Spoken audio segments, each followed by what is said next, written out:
Hello, and welcome to Medieval Lols, a close reading series from the London Review of Books. I'm Mary Wellesley. And I'm Irina Dumitrescu. We're both writers, literary historians, and contributors to the paper. In this series, we're asking, was the Middle Ages funny? We're taking a tour through texts both familiar and unfamiliar in English, Latin, and other European vernacular languages, and hunting for laughter and jest in the textual remains of the past. For the next 2 episodes, we're going to be talking about a giant story collection featuring love tricks, fake saints, horny nuns, and sex in barrels and up trees. It is one of the great books of the Middle Ages, wherein you may learn the art of deception and also why a diet of salad will make you a poor lover. We are, of course, talking about Giovanni Boccaccio's Decameron. So, Irina, just to start off with the what, where, when, tell us a little bit about Boccaccio and about this work in particular. Well, I think a lot of people will have heard of Boccaccio, if not before the pandemic of 2020, then certainly after. He's a great humanist scholar and writer, Italian, lives from 1313 to 1375. He's born in Florence and spends much of his time there, though he also lives in Naples for a while as a young man. And he's friends with Petrarch. He's a scholar of Dante. This is one of the big 3. Petrarch, Dante, and Boccaccio are sort of these major figures of Italian humanism. And he writes a lot. He has a kind of funny career because in his early days, he writes courtly poems and prose romances in Italian. One of the best known of these is called Il Filostrato, which is actually the source for Chaucer's Troilus and Crusade. Chaucer translates large parts of it outright. He writes the Decameron around 1349 to 51, also in the Florentine vernacular, and that's what he's particularly known for. It's a collection of 100 stories, and it's set during the bubonic plague. So it's one of these massive story collections. We might think of it as being, in the tradition of the 1001 Nights and these kinds of ancient story collection cycles that are all over the ancient and medieval world, really starting in India and then moving across through the Arab world to Northern Africa and so on to Europe. So these are stories. This is a tradition that's very much influenced by these larger currents in world literature. And then when Boccaccio gets older, he writes a lot in Latin. So he's active in both languages. A mythological encyclopedia, writes on geography, and 2 collections of short biographies in Latin. One is on famous men. It includes a few women as well, and one is on famous women. And that's another book that influences Chaucer. So he's really this massive figure who writes in a lot of different genres, and a lot of those works are influential. But the one that tends to be known today, for I think really obvious reasons that will become obvious if they're not obvious already, is the Decameron, because it's a story collection and the stories are just really easy to take up and adapt and retell. There's a new Netflix series based on the Decameron. There are all kinds of movies that have been based on it. So you could say this is his most enduring work. Yes, I haven't watched that Netflix, although I did hear a review of it. And apparently it doesn't actually use the stories, it uses just the frame narrative, which is a kind of strange choice in a way. But that brings us actually to the frame narrative. So it's a story collection, but how is it situated? Perhaps some people will know that this is, as you alluded to, this is plague literature. It's about, it's written during a time of plague, and there are some characters who are fleeing the plague. But could you just give us a bit of the setup? Well, it's funny because when I think of the Decameron, I always think of the really dramatic description of the plague at the beginning, which we'll get to in a moment. But actually, that's not how it starts. It starts with the preface, in which he, in his own voice, kind of describes the purpose of the work. And Boccaccio is very interested in what literature's for. This often comes up in his prefaces, often with a slightly moralistic bent. But he has this kind of funny prologue where he talks about having been in pain from love and received comfort from his friends. So kind of going in the direction of literature as comfort. Literature is something that sort of heals you, your suffering. But then he talks about how women have it so much harder when they're in love than men do, because women are stuck at home. And again, we're thinking this is early, 14th century Italy. Women don't necessarily have a lot of freedom of movement if they want to preserve their honor. So he says the men can go out hunting and riding and gambling and doing business. They can get their minds off of love. But women are stuck at home, and they have very little to do.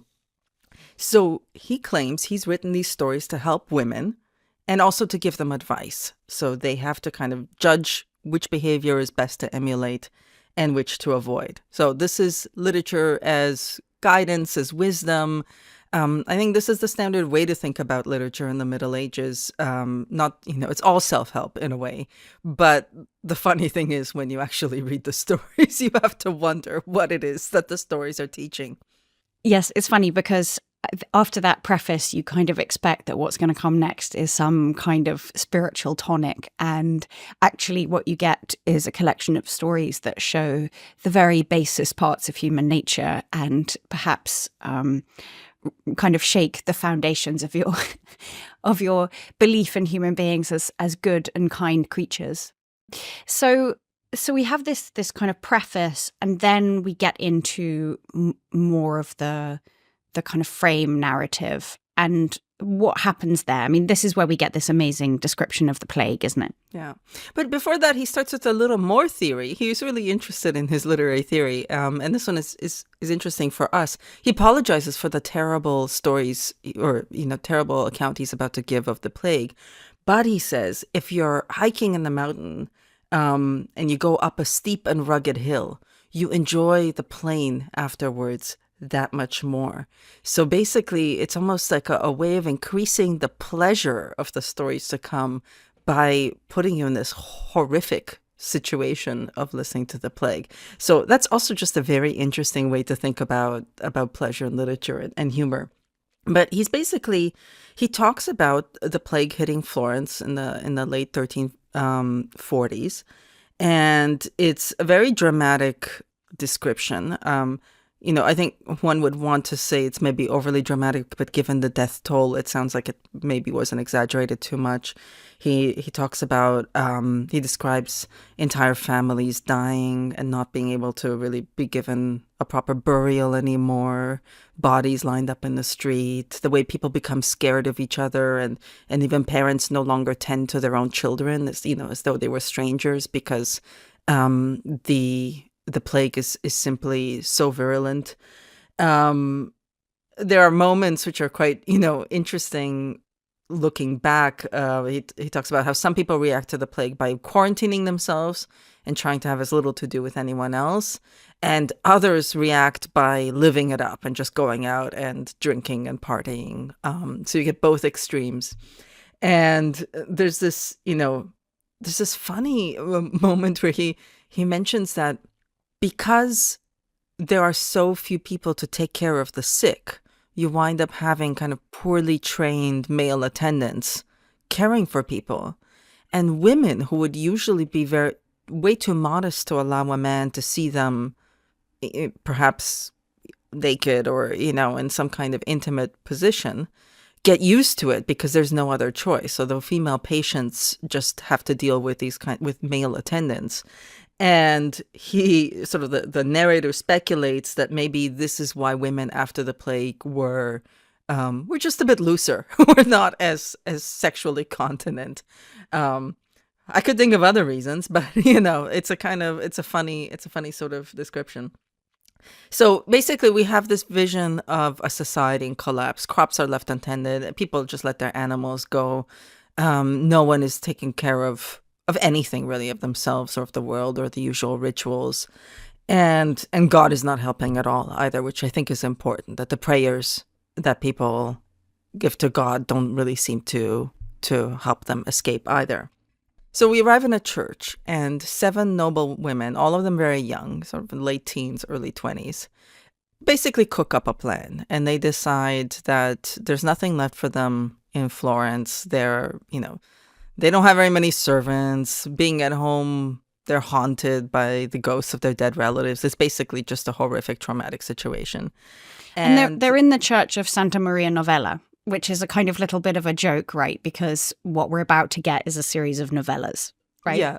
And that they're all noble. I mean, I think that's also an important thing to emphasize right at the beginning, is that these are noble women, and they're all in the bloom of their youth. I mean, he's very specific about how old they are. It's kind of almost, I was reading it yesterday and I was thinking, God, this is like, it's kind of a bit like Love Island or like Big Brother or something like that. It's a sort of like he's creating this situation in which a series of sort of sexually attractive people are thrown together, as we'll see.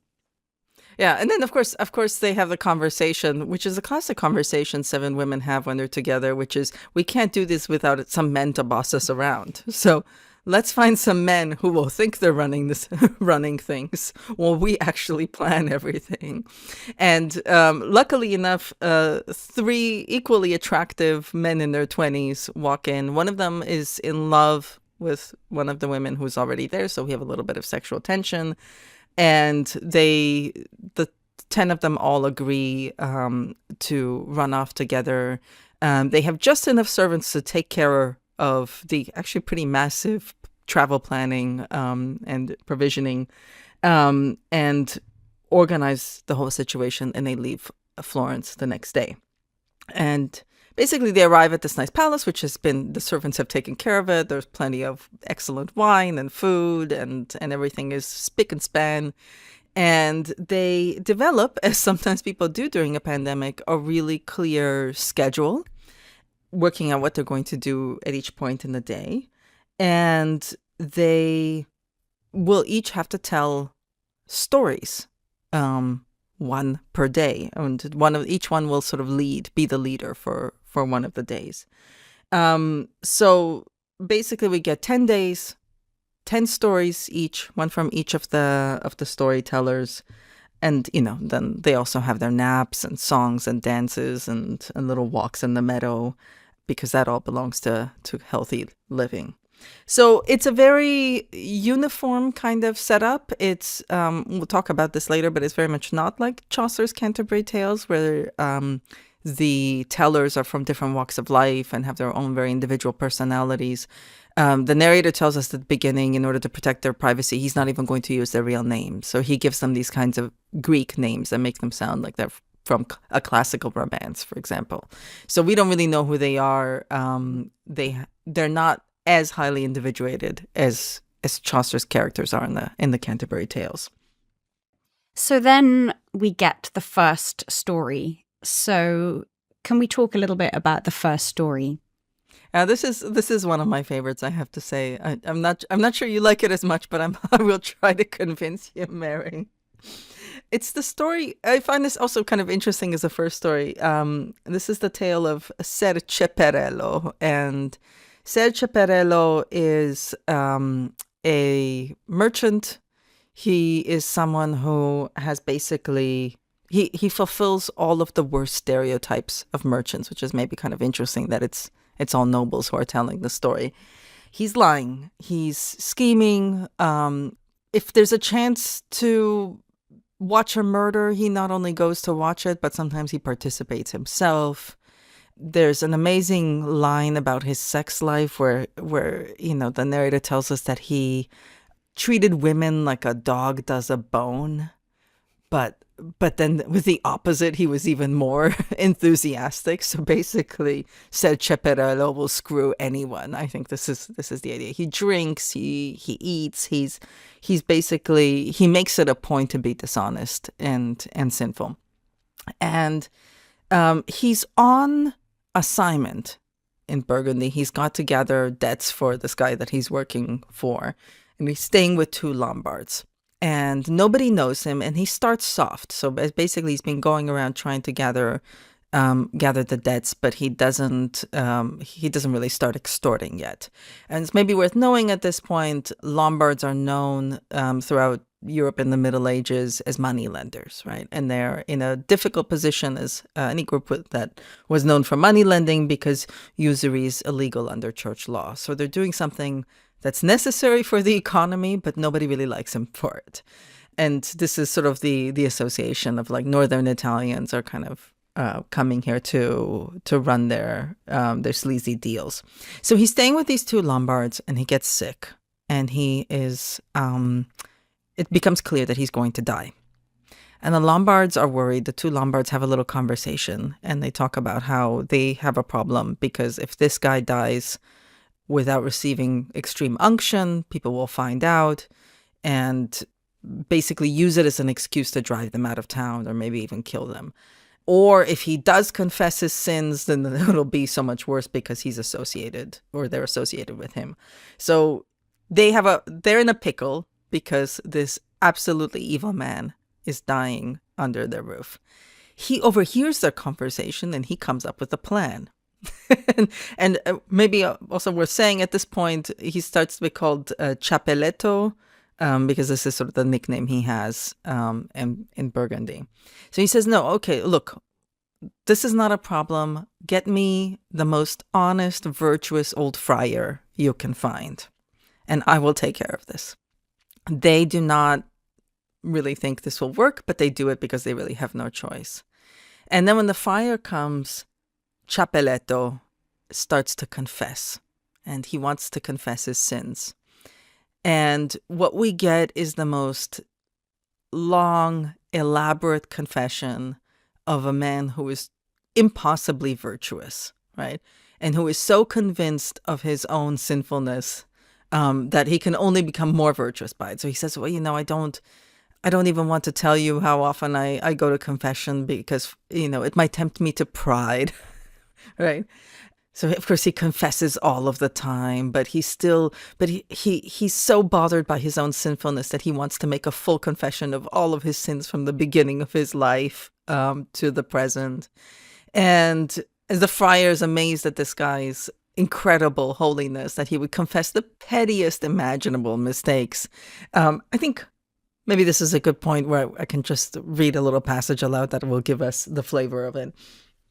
So this is after the friar has asked him about a few sins. The friar asks him if he has ever displeased God by committing the sin of gluttony. And this is the G.H. McWilliam translation of the Decameron that I'll be reading from. Next he asked him whether he had displeased God by committing the sin of gluttony, to which, fetching a deep sigh, Ser Ciapelletto replied that he had, and on many occasions. For although, apart from the periods of fasting normally observed in the course of the year by the devout, he was accustomed to fasting on bread and water for at least 3 days every week, he had drunk the water as pleasurably and avidly, especially when he had been fatigued from praying or going on a pilgrimage, as any great bibber of wine.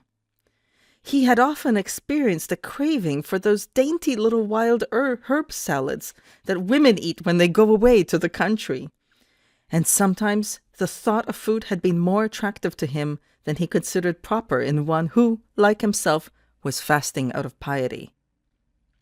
Oh, the friar assures him this is all natural, especially if he's fasting. And he just goes on and on, coming up with the most ridiculous, petty sins. And even at the end, he says, but I do still have one more sin on my mind. And it's just absolutely horrible. It's the worst imaginable sin. And the friar's trying to get it out of him. And Ciapelletto won't say what it is. And it just goes on for a while. And finally, he admits to having cursed his mother at some point, in childhood. So basically, he's the secret holy man, right? And he even makes up a nice little story about how he was a merchant and, had to kind of do that, but was the holiest merchant you could imagine. He'd even hurt a man once or spoken badly against a man because he saw him beating his wife so savagely. So he had to speak badly about him. This is the kind of man we have. So he's given unction, which is obviously fake. It's been a false confession. He dies, and the friar goes back to his monastery and tells everybody about it, and basically starts preaching about Ciapelletto and his sanctity, and telling the populace how sinful they are when this man was this holy. And in a very short period of time, Ciapelletto is taken to be a saint. to the point where at his burial, masses of people gather. They're all straining to touch him or to rip a little piece of his clothing. And of course, because they have so much faith, he starts to perform healing miracles. There are all kinds of... So he basically becomes adopted as a saint, even though he was the most evil of all possible people. So this is how we start the collection. I just love this story so much. I mean, the salad detail is probably my favorite bit. It's so gloriously absurd. Oh, it's so embarrassing. I just fantasized about dainty little herb salads. I enjoyed that water so much. Yeah, exactly. That delicious water. It's so wonderful. But I think what's so interesting about this is that we're going to talk in the next episode a lot more about the difference between this work and the Canterbury Tales. But what this story is doing right at the top is saying the stories that we tell are not to be trusted. And even the stories that we tell with the greatest sincerity, i.e. at this moment of extreme unction, are false. And there's also woven into this all kinds of, what we will become accustomed to is that all of this kind of anti-clerical satire here. Sanctity is something that Boccaccio takes aim at again and again and again. But it is very interesting that it is this story and this false story that is put right at the beginning of this great story collection. It's interesting that it's a confession too, because I think of the Book of Marjorie Kemp, which starts with Marjorie having this terrible disorder or mania after her birth and failing to confess a single secret sin, and that being a kind of catalyst for the rest of her story. I think there's something interesting about confession, because this should be a moment of honesty and intimacy, and there's a sense, certainly in the late Middle Ages, that there's a kind of autobiographic impulse of telling the story of yourself, right? Which, if we wanted to be fancy about it, we could say it's linked to the rise of individualism. I don't even think we have to go that far, but there's certainly something fascinating about that kind of, here are my sins, and this is the story of myself. And okay, the Decameron doesn't really truck with that so much, right? What we get is a fake confession. And we get a fake confession which is already a performance, because the two Lombards are listening in on this whole thing. So they are listening in on this confession, and they are cracking up, and they're trying to hold, keep from laughing too loudly. They can't believe that somebody could be so evil as even to lie in confession, like right when they're about to die, to risk going to hell, even in that moment. I just love exactly that detail about the Lombards listening, because it's kind of like this. I know that we've used this metaphor before, but like the kind of the Russian nesting dolls of the audiences within stories, within stories, within stories, and audiences being listened to by other audiences, being listened to by further audiences.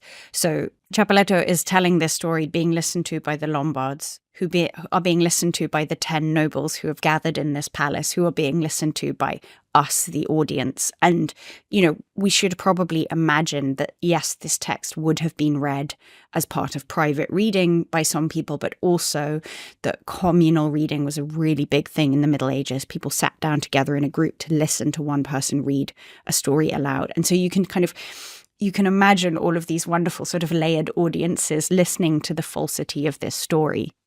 I mean, I have to say, I love that, and I think it increases the drama of it, and I love the fact that Cappelletto also has a sense of dramatic tension, right? That he not only acts the part, he also knows how to get his audience interested, namely the friar. He keeps this one secret sin and makes a big deal about not wanting to confess it, and there's a way in which the friar needs to keep hearing the story, and his curiosity about it is so intense that he no longer questions it. But I just also love the fact that this story actually brings up all of these really serious theological issues in the Middle Ages, right?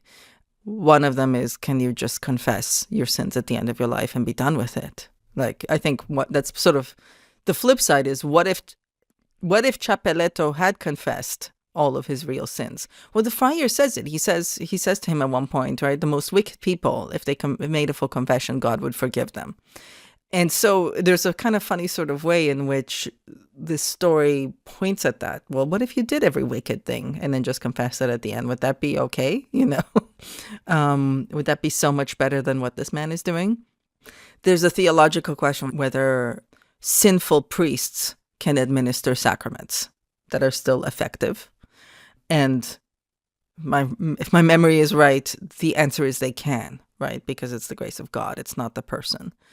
And I think there's also a skepticism about saints. And, it's really interesting when we look backward, when people look back at the Middle Ages, there is this assumption sometimes that they read all these miracle stories and they just believed them, right? They were just absolutely gullible because their faith was so strong and absolute. And I think what the story shows is that's not necessarily true, actually. There was a lot of doubt about miracles. And you could see that in actual miracle stories, too, that people try to prove that they were real, right? That they weren't made up. And so Ceperetto is really poking fun at the whole faith in saints and their miracles and suggesting, well, if people convince themselves that somebody was holy, they can enjoy the healing miracles as well. They can start to believe a whole lot of things around them. Because what's valuable to them is their faith, not the actual holiness of the person. Another thing about this story is that, in a way, everyone ends up happy, right? So there's, nobody, in a way, so many of the stories are about some kind of terrible deception where a person is adversely affected by the actions of another one. And here, it's really only Ceperetto who, if you believe in the theology, he's kind of endangering his immortal soul. But otherwise, everyone else is very happy about what's happened. The friar is thrilled that he gets this saint for his friary, and people come to visit the friary. And the Lombards are very happy because, their reputation is intact because actually they've got this holy man living with them. And Ceperetto seems to be really rather enjoying this whole yarn that he's spinning and kind of unconcerned about what might happen to him in the afterlife. Nor does the storyteller say, look, and then he went to hell, right? That's kind of left empty. It's not really clear if there is a hell, actually. No, you're right. And I think, you could say it's a kind of commentary on fiction, right? It's a sort of set of lies that make everybody happy. The narrator does say at the end, there's a kind of nice little twist on it, which is, look how powerful God's grace is that he can even use terrible people, absolutely sinful, wicked people, to show his grace to people, to humankind, right? So it becomes a kind of praise of God. But I think that's quite rhetorical and witty more than deeply felt. I guess my other question is, what do we think of this idea of starting a story like this or a story collection with confession? Why might that be an interesting beginning? Does it create a kind of freedom to say anything? Or I really wonder why Boccaccio put this story first. Yeah, it's interesting because also with the preface, there's also a confession right at the beginning there as well, because the narrator figure, who we might or might not associate with Boccaccio himself, is making this confession right at the beginning that he has fallen in love with someone and it was very painful, and it seems like, they couldn't be together for whatever reason, and he was totally heartsick. And, it was his friends that got him through. But it sort of adds this whole interesting layer to what comes later, because you're kind of constantly hunting for further biographical details to see whether there is something as one of these ladies who were introduced, are they based on, his love? I know there's been some scholarship to suggest that.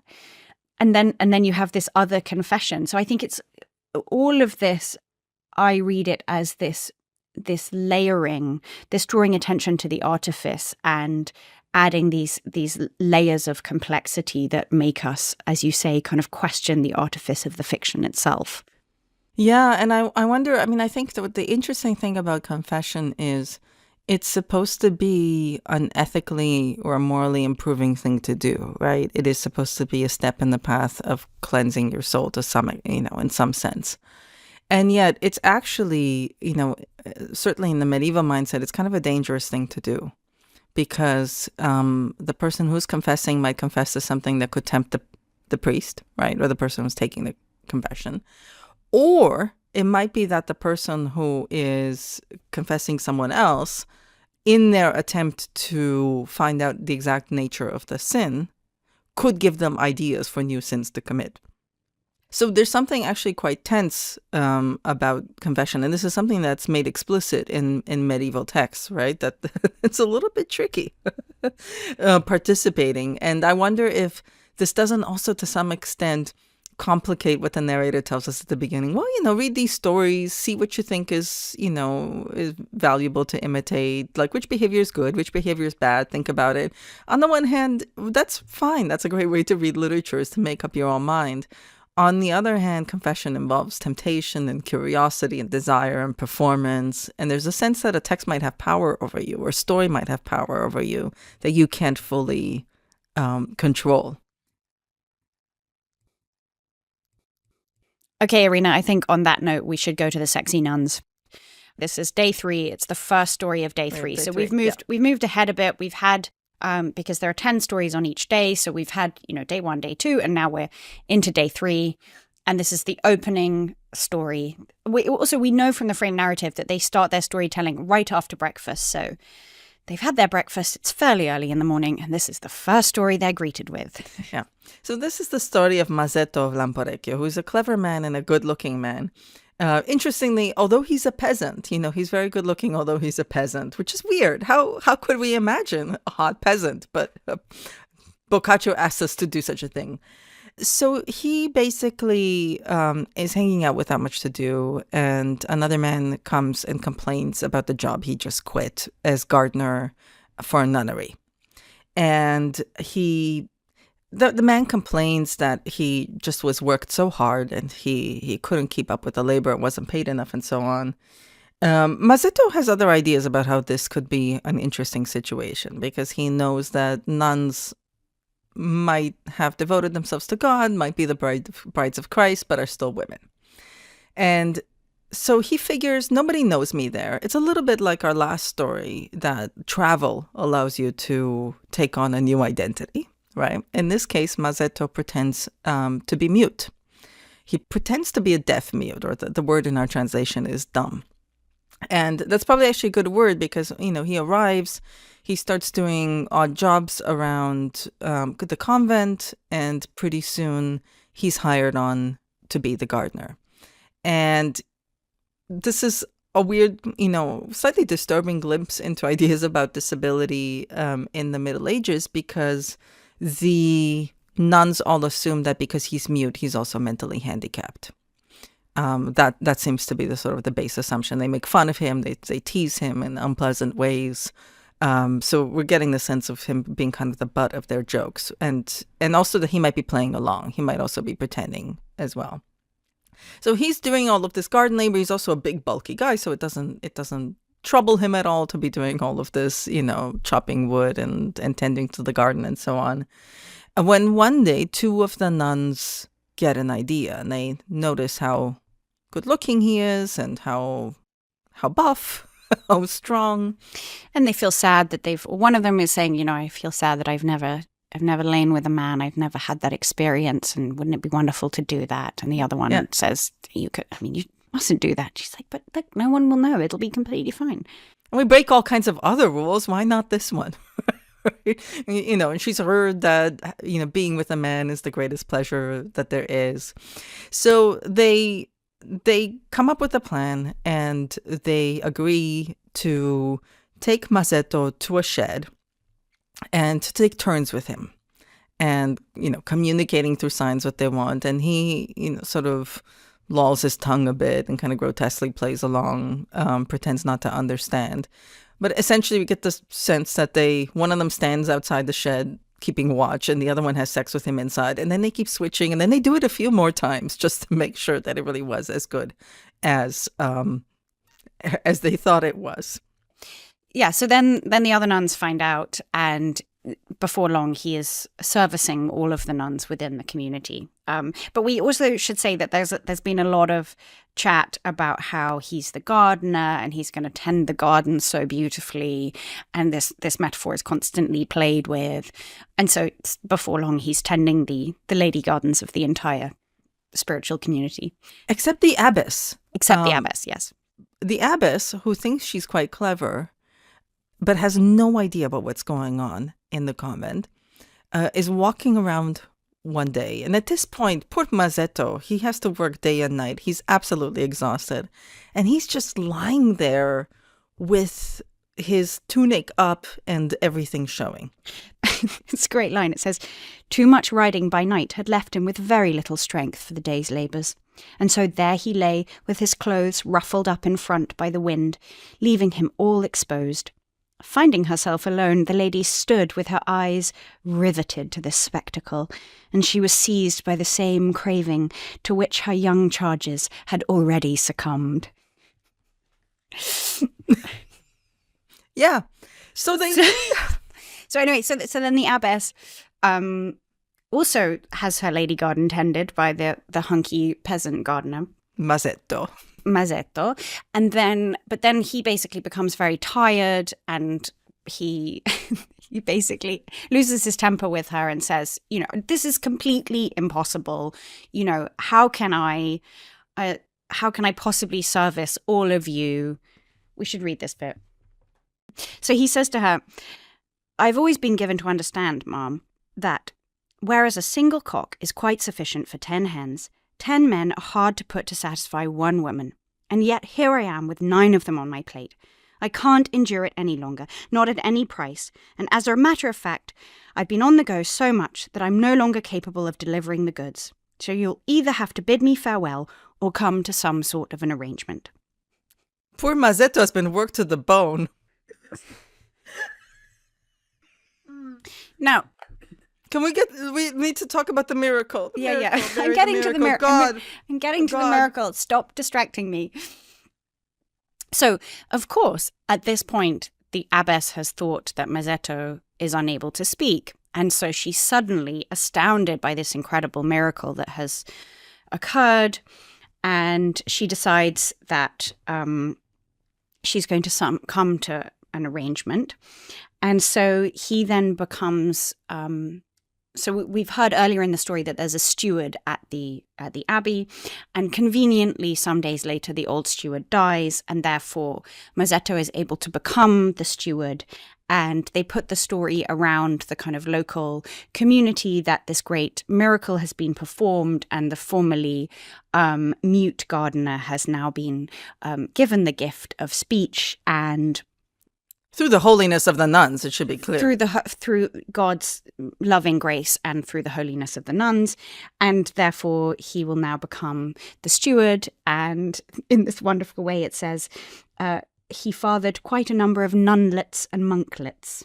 And it was all arranged so discreetly that nothing leaked out until after the death of the abbess, by which time Mazzetto was getting on in years and simply wanted to retire to his village on a fat pension. It's also interesting because they come up with a kind of time-sharing agreement with him, and it's not really clear. They come up with a way of dividing his services so that he's not exhausted. And it's not really clear how exactly they divide those services. Like, do the nuns do the garden work so that he can do the sex work? Do they have him provide specific services to each? That part is not really made clear, but they come up with an arrangement which is tenable. So it's also a labor issue, Mary. It's certainly a kind of fair labor issue, and he basically labors that way for years until he retires with a good pension. Before we go on to talk about the kind of symbolism of this, I think it's worth saying that Pasolini's incredible film of the Decameron, this is one of the stories within it. And it's really worth watching. You can see it on YouTube because the sound design is really wonderful, and you get such an amazing sense of the kind of silence and the absence of human voices, and you hear the kind of sounds of the cicadas, and it's also visually stunning. And Mazzetto is obviously a complete hunk, and it's all But then there's this kind of wonderful, as it were, climax of the story when suddenly he makes his complaint about not being able to service all the nuns, and the abbess shouts, "Miracolo, miracolo!" And then all the nuns start ringing the bells, and you get this sort of sense of the way in which the happy news is being spread around the community. But it's a really, really wonderful depiction of this story, which is really worth watching. I think we in Pasolini were not the only people who liked this story, because there was also a 2017 Jeff Baena movie called The Little Hours, which is basically based on this story as well. So again, this is one of the great moments where Boccaccio just lives on into the present day, partly because the story is so irresistible. But I think it's even wittier in its medieval context. Dare I say so? I mean, it's witty in any context, but in the medieval context, you'd have to also think about, I mean, obviously the hollowness of miracles, right? This is how miracle stories arise. This is how, how lusty nuns are, that, this idea, which comes up a lot in the Middle Ages, that God knows what those nuns are doing in that convent, They can't, a woman, I mean, we have to remember also in the Middle Ages, it's women who are considered to be the more lusty ones, not men, right? Women have this insatiable desire. In that sense, Boccaccio is not unusual. He's just extreme in his depiction, but he's not unusual in depicting women as the lusty ones, because that would have fit medieval stereotypes, absolutely. So this idea that you would take a bunch of women and put them all in a convent, like it's something that people have suspicions about all along. Right. And he's playing on those suspicions and on that stereotype. But he's also, I think he's playing on religious imagery. He's playing on, I mean, the garden in medieval art and literature is such a symbolically laden place. Obviously, the Garden of Eden, garden in A Song of Songs. It's a place, enclosed gardens are often the places where fin amor or courtly love takes place, right? They're kind of, especially these sort of enclosed gardens, which this obviously is, right? This is not a garden open to the public. The Virgin Mary's womb is often depicted or referred to as an enclosed garden. And Christ is depicted in many images as a gardener. So yeah. I think that's one of the kind of funniest parts of this, that, there's something almost quite profane in a way about the fact that these are brides of Christ, and that he's adopting this role of Christ in the moment of his resurrection. So in case listeners are not familiar with this part from the Gospels, but on the day of Christ's resurrection, he appears, and Mary Magdalene is the first person to see him, and she mistakes him for a gardener. And so this is where this, and there are some fantastic paintings of Christ, appearing to Mary Magdalene as a gardener. So it's kind of amazing then to see the lusty peasant put into this role. Yeah, and there's actually, the narrator says at the end, it's amazing that God would be so kind to someone who had put horns on his crown, because of course nuns are supposed to be the brides of Christ, but Mazzetto has cuckolded Christ 9 times, with 9 women many times over. But, again, interesting, quite like Ceperello, there's no negative consequence to his behavior. In fact, it's convenient because he has all these children and he doesn't have to pay for their upkeep. So Mazzetto really just has a really nice life. Has a very pleasant life, is taken care of in his old age, and has has many children, but has no responsibilities towards them. He wins. And he doesn't even have to do any physical labor anymore. The only labor he has to do is to service the nuns. But he's not gardening anymore. So he's acting as the steward, which presumably is more of an administrative role. He's in the service industry. I think that's a good place to end for today. Well, we'll end for today, but the next episode will also be on Boccaccio's Decameron, so expect more sexy nuns and bad behaviour. Thank you, Mary. Thank you, Irina. If you enjoy hearing about medieval literature, you can listen to our full 12-episode series, Medieval Beginnings, right now as part of the LRB's Close Readings podcast subscription. where you'll also find the whole first series of Among the Ancients with Emily Wilson and Thomas Jones, looking at classical literature from Homer to Horace, and The Long and Short with Mark Ford and Seamus Perry on 19th and 20th century literature from Tennyson to Alice Oswald. And, as well as all that, you'll be able to listen to the 3 new series running this year. There's On Satire with Clare Bucknell and Colin Burrow, which looks at satirical texts from Erasmus to Muriel Spark. Human Conditions with Judith Butler, Pankaj Mishra, Brent Hayes Edwards, and Adam Shatz, which looks at revolutionary texts of the 20th century. And a second series of Among the Ancients with Emily Wilson and Thomas Jones. You can listen to all of that with the Close Reading subscription. Sign up directly in Apple Podcasts or in other podcast apps. There are links for these below.